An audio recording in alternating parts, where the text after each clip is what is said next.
aka haifi mahaifinka ba asibiti.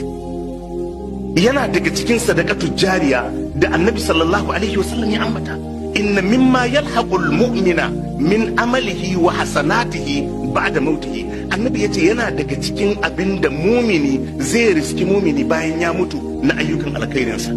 Ilman allamahu wa nashara, ilimin da ya koyar ya yada, aw waladan salihan taraka, ko ya mutu ya bar wani dan salihi, aw mushafan warrasa, ko ya gadar da alqur'anai waɗanda ake karantawa a bayansa, aw masjidan bana, ko ya gina masallaci, aw baitan libni sabil bana, ko ya gina gidan saukan baki.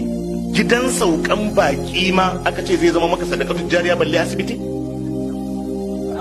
Ba ko lafiyayye zai zo ya kwana ya tashi ya tafi aka ce zai riske ka amfani shi ranar alkiyama, balle inda za a kwantar da mara lafiya.